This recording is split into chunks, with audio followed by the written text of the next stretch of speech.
आप देख रहे हैं रोजाना दिल्ली न्यूज।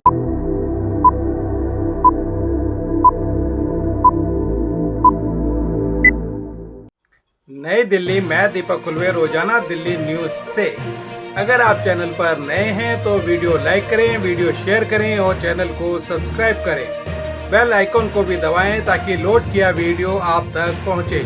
अपने इलाके की न्यूज चैनल पर दिखाने के लिए 9999306595 पर अपना वीडियो संदेश के साथ भेजें।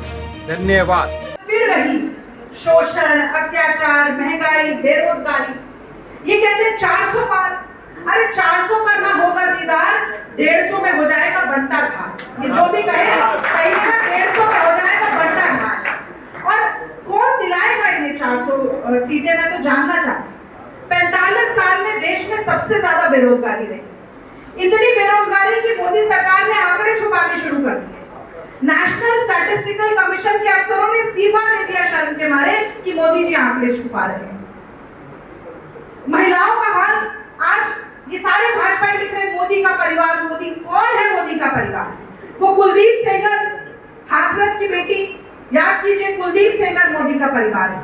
वो बृजभूषण और पहलवान बेटियों को याद करिएगा, वो बृजभूषण मोदी का परिवार है।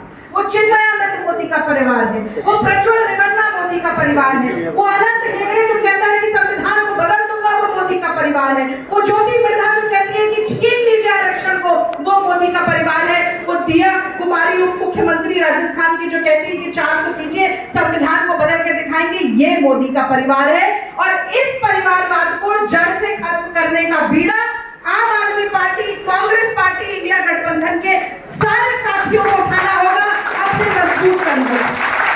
और मुझे तो याद आता है अमिताभ बच्चन का वो गाना, इतने बाजू इतने सर, गिन ले दुश्मन ध्यान से, और हारेगा वो हर बाजी जब खेले हम जी जान से। तो हमारे खून में कितना लोहा है, हमारा जज्बा कितना मजबूत है, हमारे इरादे कितने बुलंद हैं। मैं समझती हूँ इस चुनाव में हवा का रुख बदलने वाला है, तख्त ताज पलटने वाला है, ऊंट करवट ले चुका है। जैसे जैसे एक एक चरण आगे बढ़ रहा है, मोदी के पैरों के नीचे से सियासी जमीन खिसक रही है। और मुझे एक और शेर याद आता है कि वो महफिल को फिर से सजाने लगे हैं, वो महफिल को फिर से सजाने लगे हैं, भूले बिसरे गीत फिर गुनगुनाने लगे हैं। खिसकने लगी जब सियासत की कुर्सी, वो हिंदू मुसलमान को मुद्दा बनाने लगे। तो मोदी जी एक भाषण में तो बताइए कितने अस्पताल बनाए, कितने स्कूल खोले, कितने कॉलेज बढ़ाए, कितने आईआईटी कितने आए, उन पर वोट तो मांगकर दिखाइए। आप माँ से महंगाई, माँ से मणिपुर पे बात नहीं करेंगे, मुसलमान याद आ जाएगा, मटन याद आ जाएगा, मंगलसूत्र याद आ जाएगा। बहुत सारी बहनें हमारी बैठी है, मैंने कल की मीटिंग में भी कहा कि 75,000 रुपए तोला सोना है। कितनी माँ बहनें मंगलसूत्र बनवा सकती है? कौन छीन रहा है माँ बहनों के मंगलसूत्र? आज इस बात की दुहाई, आज इस बात की हाय हर माँ बेटी के मन से निकल रही है। और दुआ लगे न लगे, बददुआ जरूर लगती है। नरेंद्र मोदी जी याद कीजिएगा, यहाँ पर कोरोना में जब लोग तड़प रहे थे, 24-24 घंटे पर घंटे में लाशें चल रही थी, एक एक सांस के लिए तड़प रहे थे, तब आपने कोविशील्ड लगवाई 52 करोड़ रुपए लेके उस कंपनी से जो वो बनाती है। वो कोविशील्ड आपने लगाई, देश के लोगों को मरने के लिए छोड़ दिया, यहाँ के सांसद भाग गए। तब कौन आया था मुझे बताइए? भारतीय जनता पार्टी का कौन सा ऐसा नेता था जो आपके बीच में खड़ा था? वो 52 करोड़ बददुआएं लगेंगी मोदी को, वो 52 करोड़ बददुआएं लगेंगी भारतीय जनता पार्टी को, वो 52 करोड़ बददुआएं लगेंगी हर उस व्यक्ति को जिसने दिल्ली के लोगों को बेसहारा छोड़ दिया मरने के लिए। और मैं कहना चाहती हूँ कि भूलिएगा मत, पिछली बार इन्होंने कहा था माफ नहीं करेंगे, नौजवानों माफ नहीं करना, महिलाओं माफ नहीं करना, बुजुर्गों माफ नहीं करना, किसानों, श्रमिकों, मेरे भाई बहनों माफ नहीं करना। और सबसे बड़ी चोट अगर लोकतंत्र में लगती है तो वो वोट की चोट होती है। किसकी चोट होती है? वोट की। तो वोट की चोट लगानी है। और सबसे महत्वपूर्ण बात ये समझाना पड़ेगा एक एक आदमी को कि झाड़ू का निशान नहीं होगा ईवीएम पर, चांदनी चौक। झाड़ू मतलब कांग्रेस इस लोकसभा के लिए। तो जितने भी हमारे आम आदमी पार्टी के साथी हैं उनको भी कांग्रेस का निशान, कांग्रेस के निशान को दबाना है। जयप्रकाश अग्रवाल जी को प्रचंड बहुमत के साथ जिताना है। मोस्ट एक्टिव पार्लियामेंटेरियन का खिताब लेकर हमारे बीच में बैठे हुए हैं। और मैं अब ज्यादा ना बोलते हुए अपनी बात इस शेर के साथ खत्म करूंगी कि जयप्रकाश अग्रवाल जी तो जीतेंगे ही और पूरे देश में इंडिया गठबंधन 300 पार जाएगा। अब की बार इंडिया गठबंधन की सरकार। तो मैं कहना चाहती हूँ कि अभी तो सिर्फ परिंदे शुमार करना है, अभी तो हम जयप्रकाश जी की बात कर रहे हैं, अभी तो सिर्फ परिंदे शुमार करना है, ये बताएंगे कि फिर किसका शिकार करना है। और बहुत गुरूर है दरिया तुझे रवानी पर, हमें भी जिद है कि दरिया को पार करना है, दरिया को पार करना है। बहुत बहुत धन्यवाद। जय हिंद। मैं मनोज यादव जी और सौरभ गोयल से भी रिक्वेस्ट करता हूं। इंकलाब इंकलाब इंडिया गठबंधन इंडिया गठबंधन। आप सभी जो साथी यहाँ पर आए हैं उनको मेरा बहुत बहुत नमस्कार। मंच पर हमारे यहाँ की कैंडिडेट दिल्ली के पूर्व अध्यक्ष कांग्रेस के पता नहीं कितने बार की एमपी फिर मुझे याद नहीं रहता, 10 बार चुनाव है। और मेरे ख्याल से जब मैं परिवार की बात इनका 10वां है और मुझे लगता है कि शायद मेरी पैदाइश ना रही हो तब ये पहला चुनाव लड़ चुके, पक्की बात है। तो ये मेरा 83 का कोई बात नहीं, मैं स्कूल जाना चला।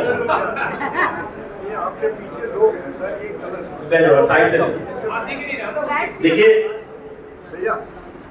मुझे याद आता है कि जब मैंने अपनी पहली स्पीच दी विधानसभा में तो मैंने कहा कि मैं एक ऐसी विधानसभा का प्रतिनिधित्व करता हूं जिसमें पूरा हिंदुस्तान बरसता है। अभी जब मैं बैठा हूं तो मुझे हिंदुस्तान दिखाई दे रहा है। पहले मैं क्षेत्र के हिसाब से आपको दिखाता हूँ। देखिए ये केशवपुरम के साथी बैठे हुए, आगे कई जगह बैठे, आगे जी माता जी बैठे केशवपुरम में। ये जेजे कॉलोनी की यूथ की टीम खड़ी है, मेरी जेजे कॉलोनी की खड़ी हुई है पीछे भी। गांव के लोग भी बैठे हुए, इधर भी बैठे हैं, पीछे भी बैठे हुए, सुभाष भाई बैठे हुए, ये गांव के बैठे, केशवपुरम से पंकज भी बैठा है, अशोक बिहार से वहां पे अजय जी भी बैठे हुए हैं। जेजे कॉलोनी से तो बहुत सारे दिखे नहीं है, चांद भाई हैं, डॉक्टर साहब है, बहुत सारे हमारे साथी जेजे कॉलोनी से। इंडस एरिया से इंद्रजीत यादव जी है, वो सभी खड़ा हुआ है इंडस एरिया से, बहुत हुकम चंदी सावन पार्क से खड़े। मैं जहां जाकर करूंगा पूरा आपको केशवपुरम ये और पूरी दिल्लीपुर विधानसभा दिखाई दे रही है। कोई ऐसा क्षेत्र नहीं है जहां से लोग ना हो। जाति धर्म पे आपको देखोगे, आपको यहाँ पे तमिल समाज के लोग, इधर सेठ साहब बैठे हुए, राजू पहलवान जी बैठे, आपको पंजाबी दिखाई देंगे, आपको अग्रवाल समाज के लोग दिखाई देंगे। पूरा एक इंडिया आपको यहाँ दिखाई देगा। ये देखो, ये हमारे बंधु जी यहाँ बैठे हुए हैं, इन झांकियों ने जो कब्जा करा हुआ था हमारे, जहाँ बैठे हुए वर्मा जी थे और रोड के उस पास जहाँ बंधु जी थे। ऐसा नहीं था कि यहाँ पे जाट समाज के वोट बहुत ज्यादा थे, लेकिन ये प्यार था बंधु जी का, वर्मा जी का, कि यहाँ पे लोगों को जोड़ के रखा। इतना प्यार लोगों ने यहाँ पे बना के 24 तक जी आपके साथ बैठे हुए। मतलब जब से मुझे याद आता है कि मैं जब से आंखें खोली होगी तब से मैं होर्डिंग देखता रहा। अशोक मेरा साथी रहा, बहुत सारे दोस्त हुए, और अशोक के लिए वो ज्यादा प्यार मुझे इसलिए नजर आता है कि किस तरीके से ये अपनी फैमिली को भी लेके चलता है, किस तरीके से राजनीति के साथ में कंधे से कंधा मिला के चलता है। आसान नहीं है परिवार के साथ में छोटे बच्चों के साथ राजनीति करना, बहुत मुश्किल है। कि मेरी बेटी बीमार है, घर से हॉस्पिटल हो गया, ये बहुत मुश्किल है कि घर से सपोर्ट आपको नहीं मिलेगा तो आप राजनीति नहीं कर सकते। तो एक से एक लोग जहाँ बैठे हैं, मैं कितनों के नाम दूं, लेकिन ये जो प्यार है, ये जो मेरी इंडिया है, यही हिंदुस्तान है, यही भारत है कि सबको मिलकर साथ लेके चलना भाई। जीतने के लिए ऑन एन एवरेज 18.5% वोट चाहिए होते हैं, क्योंकि जो वोट है उसका 60-70 पड़ता है, और फिर जो पड़ता है उसमें कई सारी पार्टियां लड़ रही होती है मोटे तौर पे। तो ऑन एन एवरेज सिर्फ 18.5% वोट पे आप जीत सकते हो।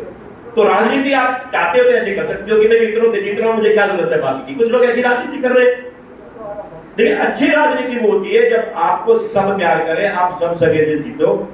मुझे जैसे 2020 का चुनाव था, मैं सब जगह से जीता, केशवपुरम से, जेजे कॉलोनी से, अशोक बिहार से, इंडस्ट्रियल से, गांव से, कोई ऐसी जगह नहीं है जहां से हमारे, और मुझे बड़ी सैटिस्फैक्शन आई उस चीज, आपको सब जगह से प्यार करें।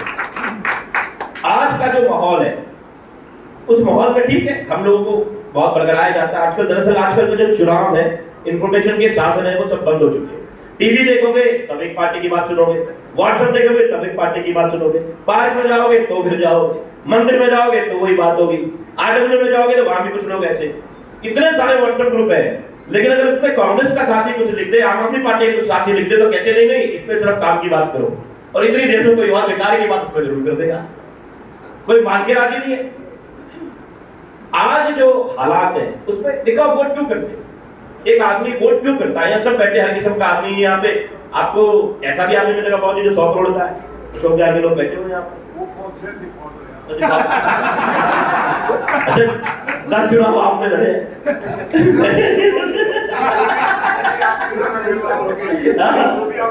और यहाँ पर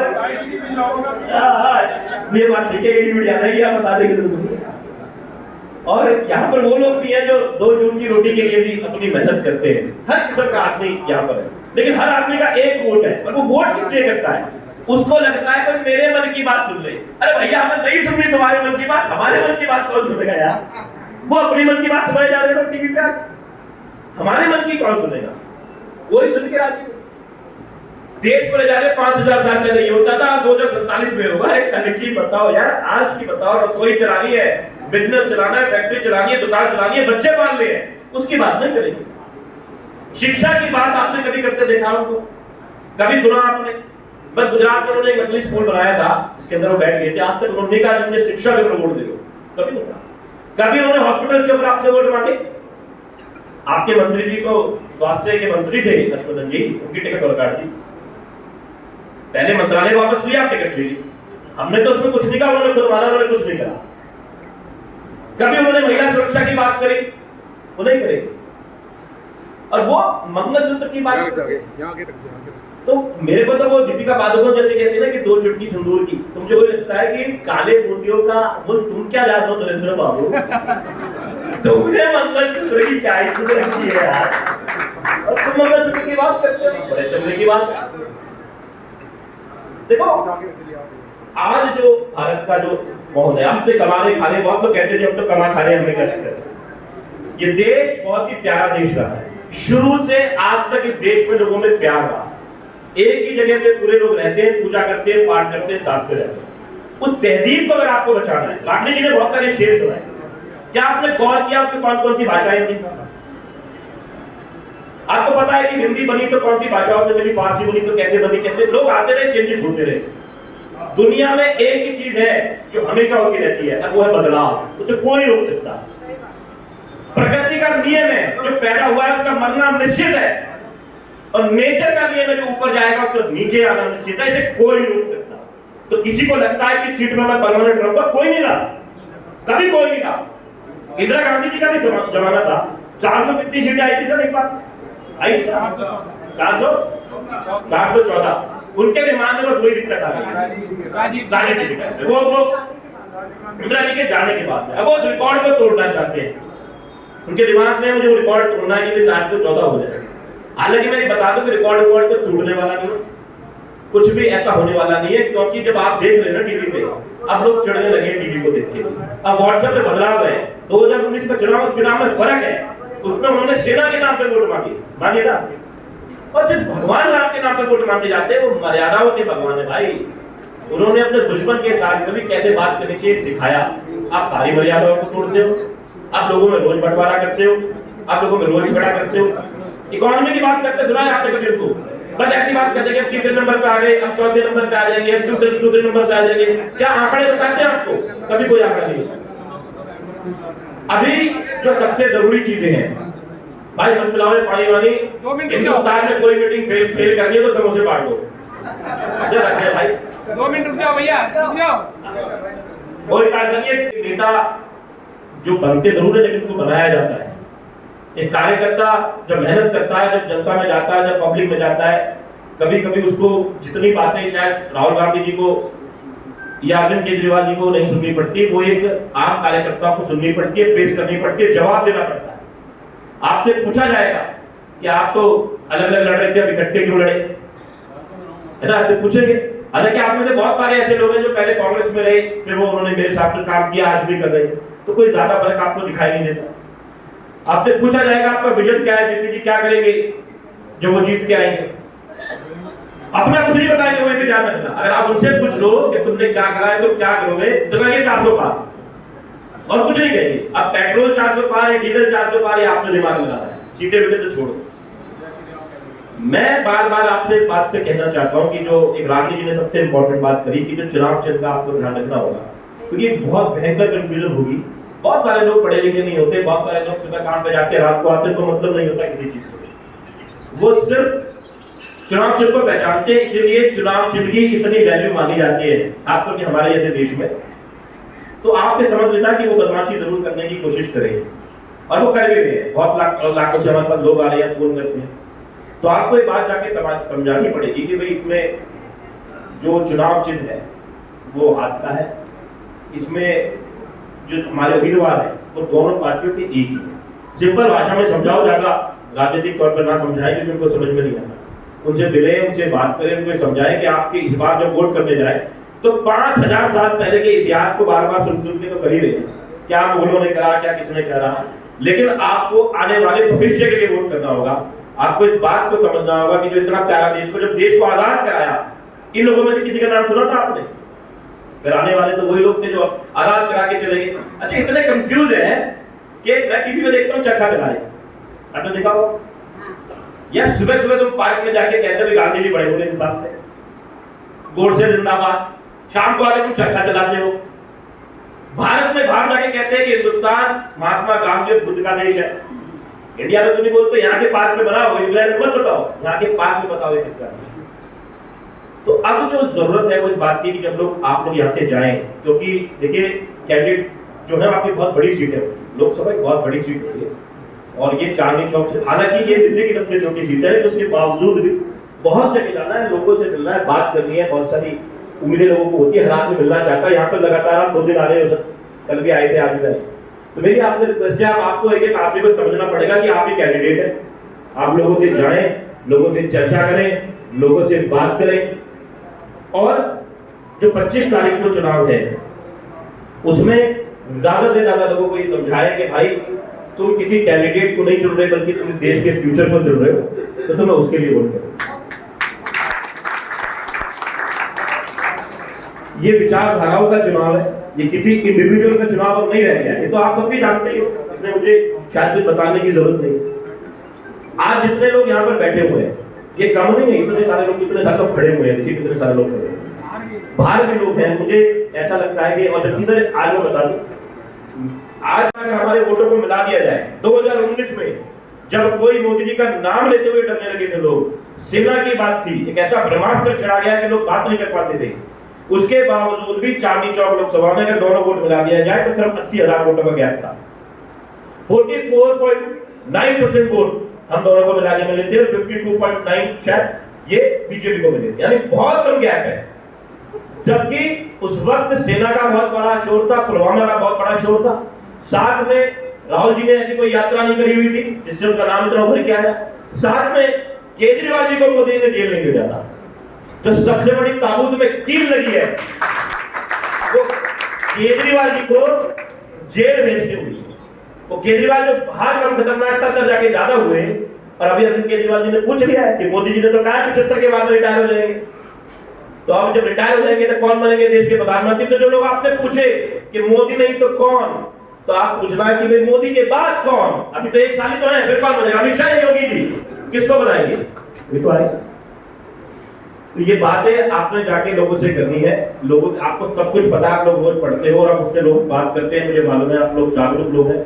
आप जाएं, लोगों से बात करें। ये चुनाव बहुत अलग चुनाव है और इस वक्त लोगों का मन 20% वोटर तो ऐसा है, अशोक भाई जो ना बात नहीं कर रहा, वो कहता है कौन चक्कर में पड़े, बोलते ही देश विरोधी हो, हिंदू विरोधी हो, वो कहता है यार मुझे चक्कर में नहीं पड़ना, मैं चुपचाप अपना वोट दबाया हूं। इस देश की खूबसूरती इसके प्रजातंत्र में है कि आप चुपचाप जाओ और बटन दबाओ। तो ये जो गुस्सा है 10 साल का, ये जो सिलेंडर की मार है, ये जो पेट्रोल की मार है, ये जो करप्शन लग रहा है, ये जो राफेल था, है ना, मतलब कितने करप्शन है ये बताते। ये जो डिमोनेटाइजेशन था, जो महिलाओं के पास से चोरी छुपे बेचारा एक महिला 10-20 रुपए बचा के जींस में से निकाल के कोई वापस नहीं देती। ये सही बताओ, मेरी इतनी सारी बहनें बैठी हैं जो कपड़े धोती हो आदमी के, रामनी जी आप देती हो 50 रुपए का अशोक की पैंट से बाहर तो निकली है, अच्छा देते कोई वापस नहीं देता। क्यों नहीं देती? इसलिए नहीं देती, एक महिला के मन में ना 2 घर चल रहे होते, कहती कभी भगवान ना जरूरत पड़े, मेरे आदमी को जरूरत पड़ जाए, मेरे भाई को जरूरत पड़ जाए मायके में, तो ये पैसा काम आएगा, ये मेरी बेटी की शादी में काम आ जाएगा, ये मेरे बेटे को कुछ चाहिए होगा उसमें काम आएगा।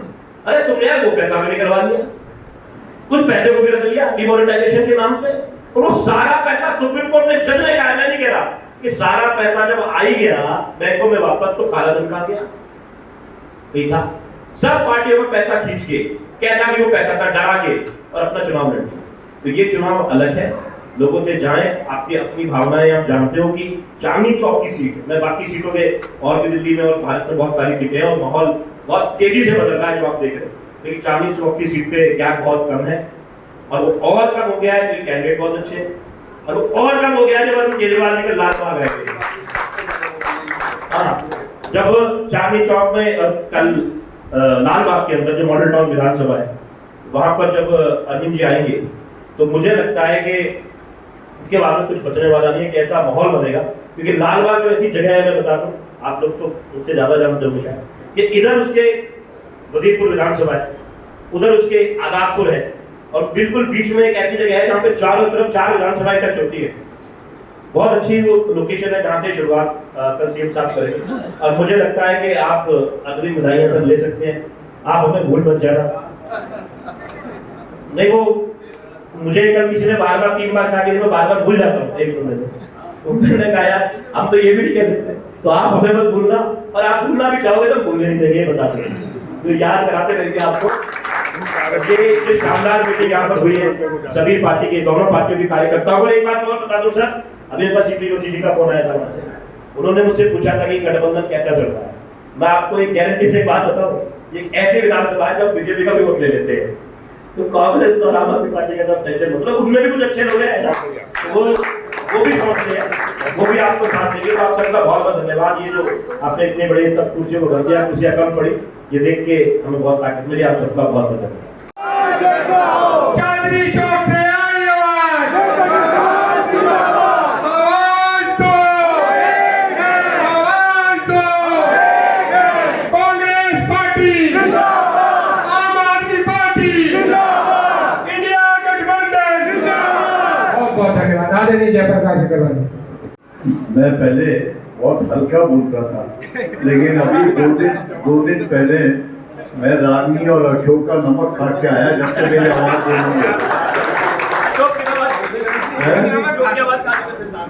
तो रागनी के सामने कैसे निकलेंगे।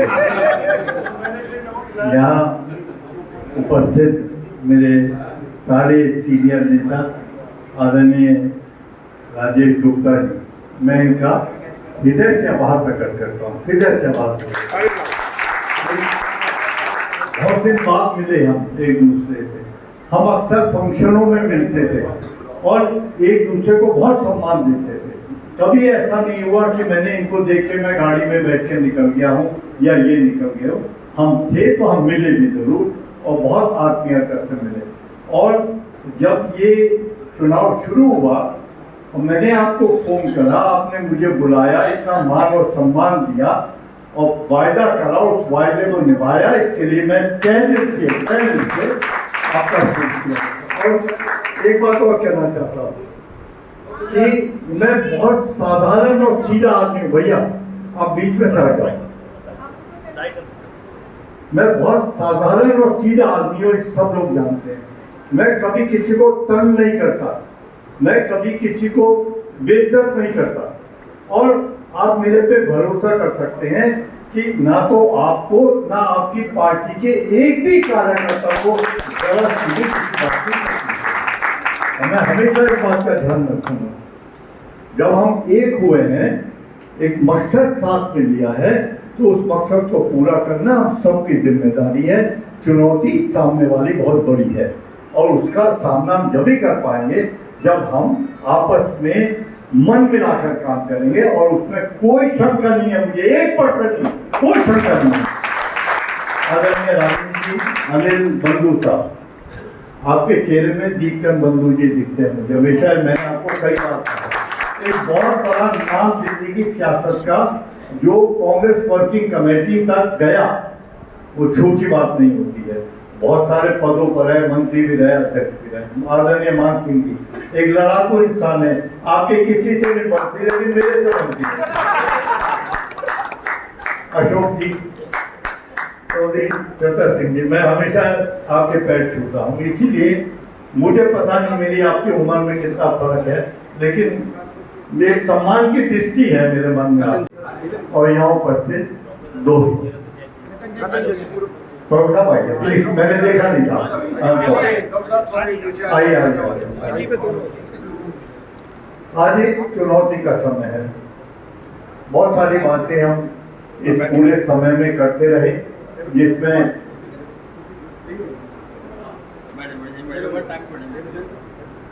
जिसमें आगे आने वाले खतरे का मुकाबला हम कैसे करेंगे। ये जो समय है ये बार बार नहीं आता।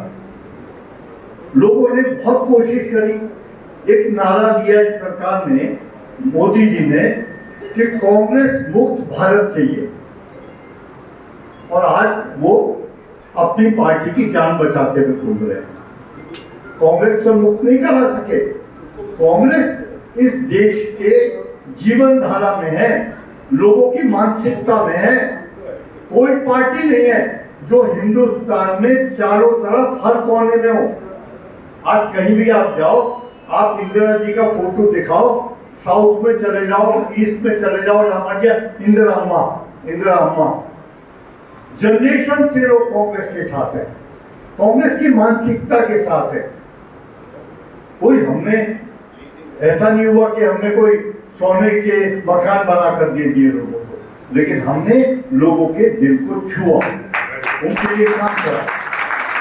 हमने कभी सरकारें अपने लिए नहीं चलाई, हमने सरकारें चलाई उस सबसे गरीब आदमी के लिए जिसके पेट में रोटी नहीं थी, और वो सड़क पे 50 डिग्री टेम्परेचर में बैठ के सामान बेच रहा है। हमने सरकारें चलाई उनके लिए जो झुग्गी झोपड़ी में रहते हैं। आज मैं सुबह एक जगह गया, राजेश भाई, वहां उस झुग्गी बेल्ट में शालीमार बाग के बीच की वो झुग्गी बेल्ट थी जहां अभी तक लैट्रिन ब्लॉक नहीं है। वो मालूम नहीं, ये वालों ने इसके ऑर्डर वो ले लिया है, अफसर से नोटिस लगवा दिया कि ये नहीं बनेगा। ये मानसिकता का मुकाबला हम कर रहे हैं। रोटी कपड़ा ये बुनियादी चीज है कि किसी देश की कोई भी अर्थव्यवस्था हो, लेकिन काम करने वाला जो ऊपर बैठा है वो उनका ध्यान रखे जो सबसे नीचे वाला। आपको ध्यान होगा, चाहे वो कोई भी प्रधानमंत्री हमारा रहा हो, और आखिर में सबसे बड़ा काम डॉक्टर मनमोहन सिंह ने करा कि जो गरीबी रेखा से नीचे लोग थे उनको ऊपर कैसे लाएगा। आसान काम नहीं था, और इसकी तारीफ सारी दुनिया में हुई कि एक ऐसा व्यक्ति हिंदुस्तान का प्रधानमंत्री बना जिसने उस काम को करके दिखाया। और उस गरीब का हाथ पकड़ने के लिए मनरेगा स्कीम लाए कि साहब रोजगार कैसे मिलेगा। नहीं, मिनिमम रोजगार इसको दो 400 रुपए, अब तो शायद बढ़ा दिया, कुछ और करा है, वो उसको दे, उसको साधन मिले, उसे। हमने ताकत का इस्तेमाल नहीं करा कभी, हमने डंडा नहीं चलाया, हमने लोगों के दिल को बांटा नहीं, नफरत पैदा नहीं की हमने। हम मोहब्बत वाले लोग हैं। बहुत सारी बार नुकसान भी उठाती है कांग्रेस, लेकिन नारा नहीं छोड़ती अपना बुनियादी करने।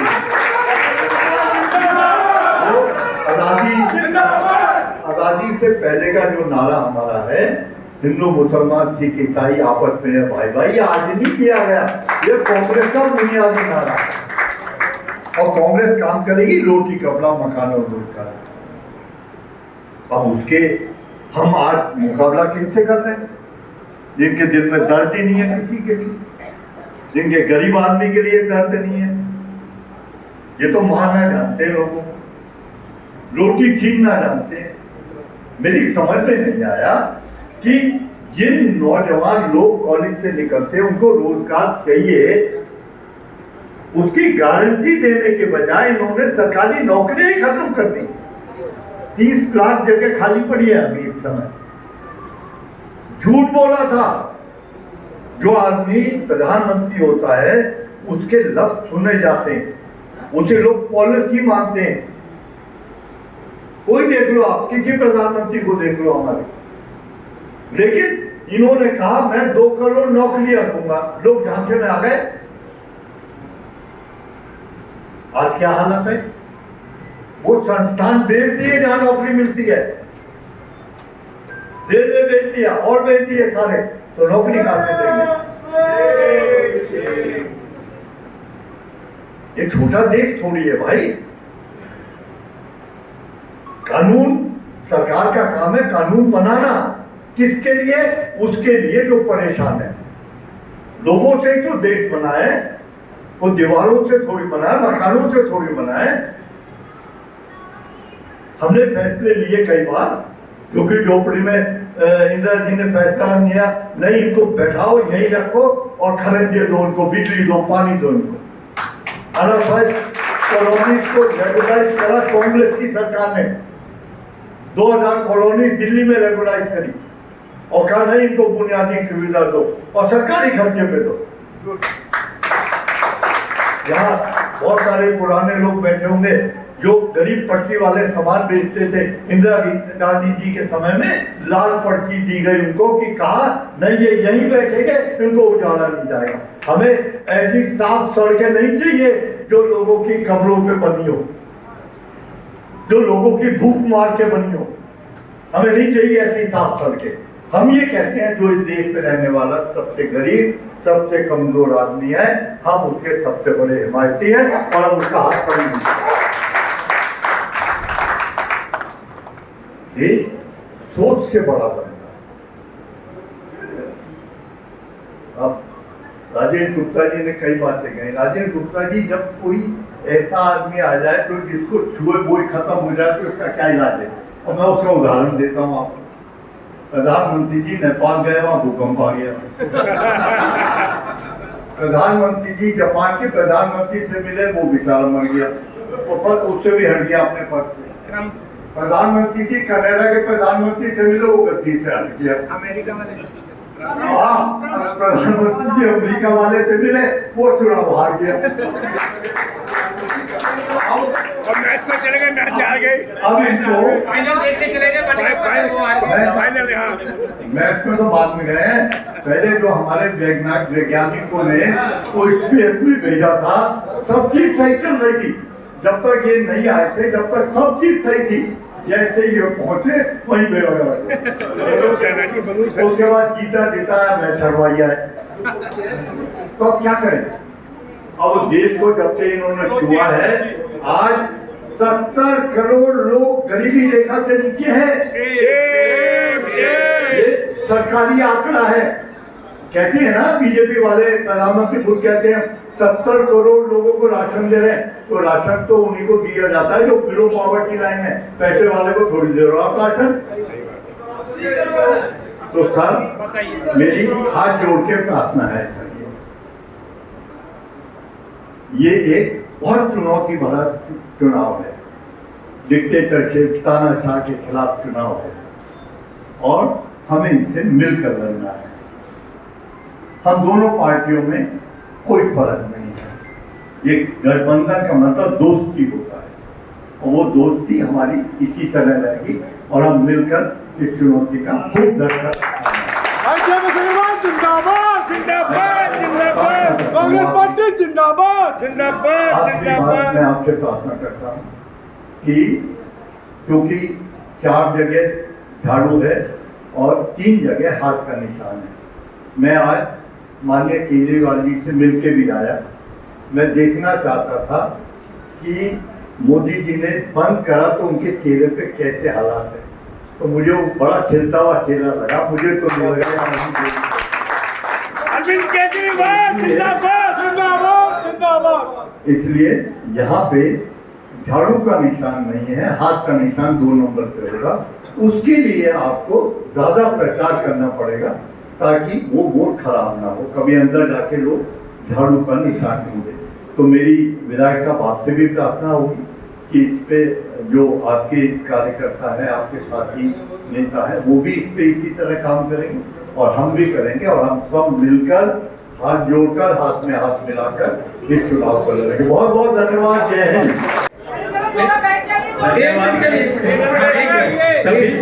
सभी साथियों का बहुत बहुत धन्यवाद है। मैं ज्यादा शब्द नहीं बोलूंगा, आप सबका मैं धन्यवाद कर रहा हूँ। मंचा से हमारे लोकसभा के इंडिया गठबंधन के प्रत्याशी आदरणीय श्री जयप्रकाश अग्रवाल जी, रजीवपुर विधानसभा से हमारे विधायक छोटे भाई राजेश गुप्ता जी, चौधरी चतर सिंह जी हमारे वरिष्ठ कांग्रेस के नेता, भेरवा जी हमारे विधानसभा के ऑब्जर्वर, कारी साहब मंच पे विराजमान, रागनी जी, अशोक जी जिन्होंने बड़ा अच्छा मंच संचालन किया, और सभी साथियों, हमारे ब्लॉक कांग्रेस कमेटी के सभी अध्यक्षगण और साथियों, दोनों पार्टियों के साथियों से मैं यही निवेदन करूंगा कि कल की सुबह की पदयात्रा 7 बजे गैस गोदाम से शुरू होगी और वजीरपुर कॉलोनी की उसमें यात्रा करेंगे। जयप्रकाश अग्रवाल जी और राजेश भाई उसमें सब साथ होंगे। आम आदमी पार्टी और कांग्रेस के सभी साथियों को बहुत बहुत धन्यवाद। जय हिंद, जय भारत।